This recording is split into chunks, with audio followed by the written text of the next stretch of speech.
everyone, it's Monica. Welcome back to Homeschool Voices. In today's video, I'm going to tell you why I broke up with my California homeschool charter. At first, it really was all sunshine and roses. It was great. I got what I wanted, which was money for in-person classes that my kids were really looking forward to taking and were really liking, and they got what they wanted. All they wanted were 4 samples a month, 1 for each subject, and a lot of writing in the samples, so I gave them what they want, and they were happy, and it was great. But as we all know, COVID hit, and all the classes shut down, and that's all we really wanted from the charter was the money for the classes. And all the classes shut down, which was really disappointing. But I said, well, this can't last long. So month after month after month went on, and I said, this is gonna go on a long time. And it did go on a long time. So I just adjusted and I said, well, I'll use the money for some stuff, you know? And I like to do a literature-based homeschool approach. I have a link to that at the end of this video with some more information on that. But basically you read a lot, you write, you do some math, and you keep it simple. So I said, well, let's create a library. So I started spending all this time researching books for my kids, and not just books, but mostly books. Some workbooks, little grammar stuff, some Kiwi Crate type things, you know, those monthly mailers. I had a few different ones going. I was spending so much time. In a weird way, it was a bad thing because it was sucking like all this time away from my kids and my husband. It was actually a little bit of a problem. And then we get all this stuff, and in one way the library was pretty awesome. I'm not gonna lie. And the monthly mailers were kind of cool. Actually not as awesome as I thought.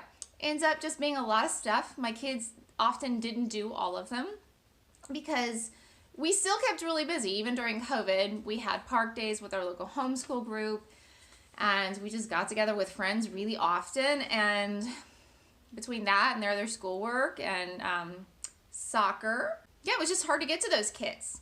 So I had like all these kids. There's just so much stuff, boxes piled up and nowhere to put it. I don't live in a huge place.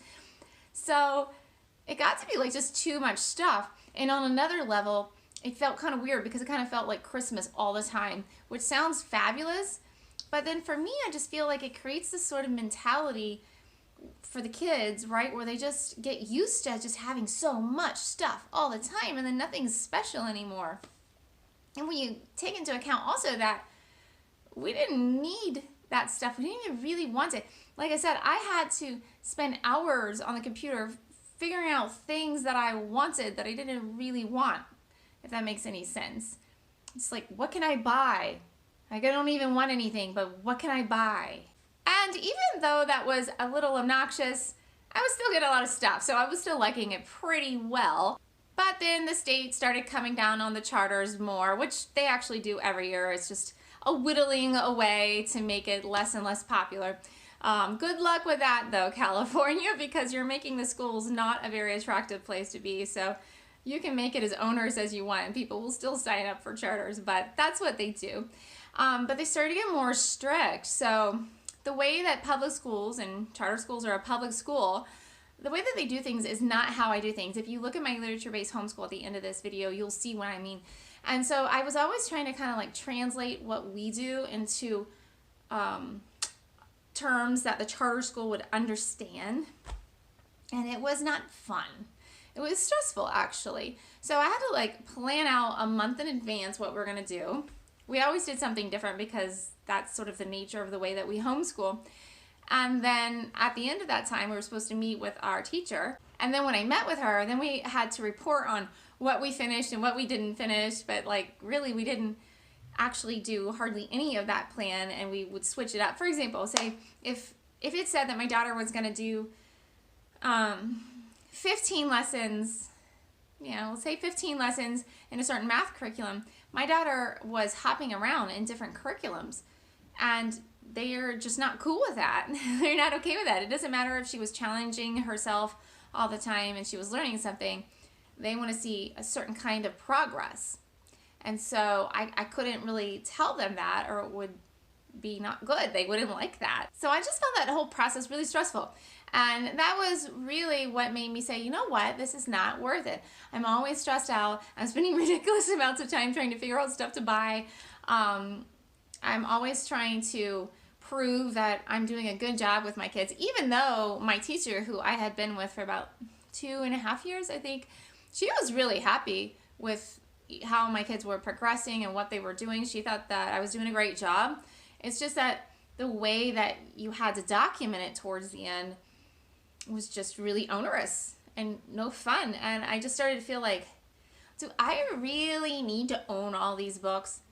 I mean, can I use the library? I mean, I really did have a hard time spending that money, and I realized that I didn't need it, and it was actually causing me a lot of stress, and I would rather not have that much stuff in my house all the time. So now I'm back to the way I used to do things. I left the charter school, and life is just a lot more relaxed and a lot more enjoyable now. My kids like school much more, that there's not the constant stress of being checked up on and being tested. A lot of people don't even know that you can homeschool in California without a charter. You actually can. You just file a PSA, and I have information on that at the end of this video as well. And it's easy, and it does not have to be expensive. We just do library books, we write stuff. We do have math curriculums in the house, but even if I had to buy that, at the most it would be $100 a year per child. I'm really not going to spend more than $1,000 total for both of my kids this year. Yes, it's nice to have that money coming in rather than going out, but for me it's worth it because I just don't want to have somebody checking up on me and keeping me to their schedule, which is I'm not following anyway, and it's just a lot more enjoyable. So that is why I broke up with my California homeschool charter. If you like this video, please click thumbs up. If you would like to see more videos like this, please click subscribe and the notification bell next to it. And if you have any questions, thoughts, or comments, please tell me below. In the meantime, happy homeschooling and have a great day.